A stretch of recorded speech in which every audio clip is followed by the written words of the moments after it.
পারি ডক্টর মিজানুর রহমান আজহারী তাকে নিয়েও বলেন যে তিনি কাফের, তাকে আসলে দেশ ছেড়ে চলে যেতে হবে।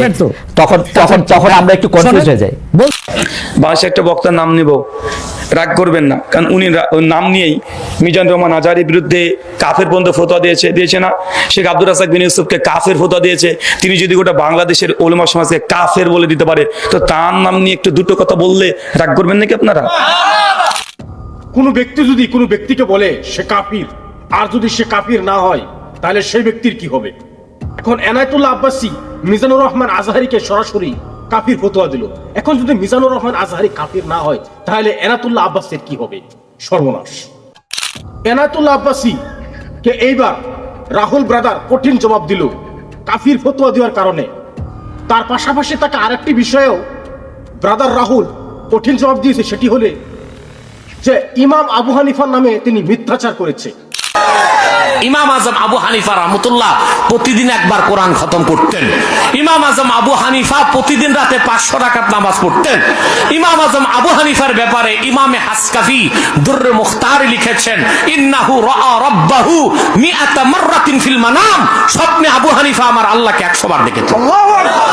ইমামে আজম ইমাম আবু হানিফা রাহমাতুল্লাহ আলাইহি সম্পর্কে তিনি একটি মিথ্যা কথা প্রচার করেছে। আসুন আমরা সরাসরি ব্রাদার রাহুলের মুখ থেকে শুনি তিনি কি মিথ্যা কথা বলেছিল। আমি নাম দিয়েছিলাম যে নাইট বয়। কেন জানেন?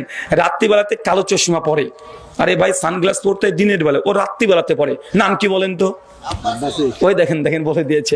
আমি কিন্তু বলিনি ভাই, উনি একটা আলোচনাতে বলছে যে তুমি জানো যে আমরা এমন ইমামকে মানি যে ইমাম টানা এর সাথে অজু করে মসজিদে ঢুকতো আর ফজর পর্যন্ত অজু টিকিয়ে রাখতো, মাঝখানে অজু ভাঙতো না।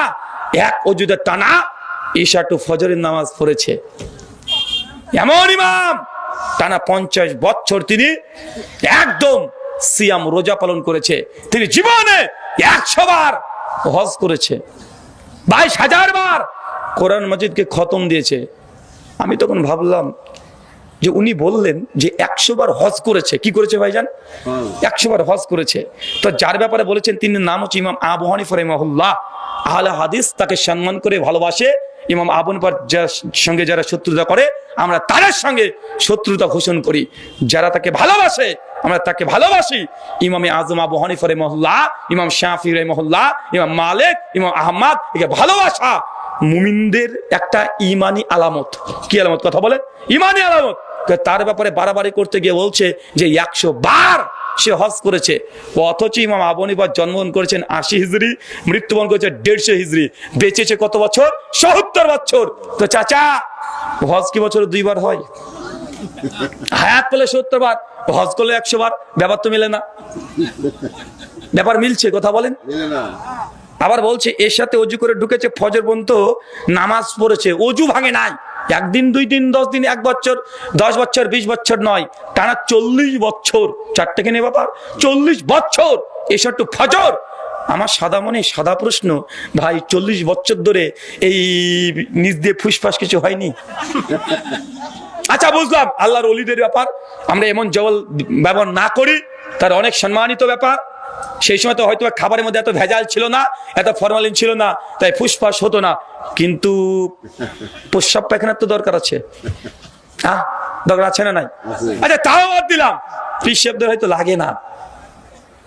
এখন স্ত্রী আছে তো, 40 বছর স্ত্রী, স্ত্রীর হক কিভাবে রক্ষা করতে হবে?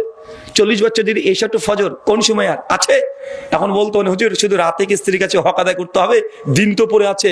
কিন্তু যে এনায়েতুল আব্বাস হিসেবে বলে দিয়েছে যে টানা 50 বছর দিনের বেলা রোজা রেখেছে, তো ফজর তো আবার মাগরিব শেষ, ঘেরে গেল না? তো এখন হক রক্ষা করলো কোথায়? কোথায় হক রক্ষা করলো? আমার প্রশ্ন এগুলোই তোই নয়, আমার সাদা মনে একদম সাদা প্রশ্ন। চাচা বলেন তো, এই কেউ যদি অজু করেছে, অজু করার পরে ঘুমিয়ে গেছে, অজু আছে না গেছে? অজু ভেঙে যাবে না? সমস্ত উম্মতের ঐক্যমতে অজু করার পরে কেউ যদি ঘুমিয়ে যায়, অজু থাকে না, অজু ভেঙে যায়, তাই তো? আচ্ছা চাচা, তাহাজ্জুদের নামাজ কাকে বলে? মিনাল লাইলি ফাতাহাজ্জাদ বিহি, সূরা বনী ইসরাঈল আয়াত নাম্বার 79। আল্লাহ বলছেন নবীর উপরে এই তাহাজ্জুদ নামাজকে তিনি বাধ্যতামূলক করে দিয়েছেন। তাহাজ্জুদ কাকে বলে? সবাই একমত, তাহাজ্জুদ বলে ওই নামাজকে যে নামাজ ঘুম থেকে উঠে পড়া হয়। কি করা হয়? তাহাজ্জুদের জন্য কি শর্ত? আরো জোরে, কি শর্ত? ঘুম থেকে ওঠাটা শর্ত। ফতোয়া শামিতে কিয়ামুল লাইলের অধ্যায়ে প্রথমেই মাসালা আলোচনা করেছে যে তাহাজ্জুদের জন্য পূর্বে ঘুম থেকে উঠে তারপরে 2 রাকাত করে নামাজ পড়তে হবে, এটাকে তাহাজ্জুদ বলে। কিন্তু কেউ যদি রাত্রিতে না ঘুমায়, সারা রাত যদি জেগে থাকে আর যদি নামাজ পড়ে, ওটা তাহাজ্জুদ নয়, ওটা নফল নামাজ হবে। কি নামাজ হবে? নফল নামাজ।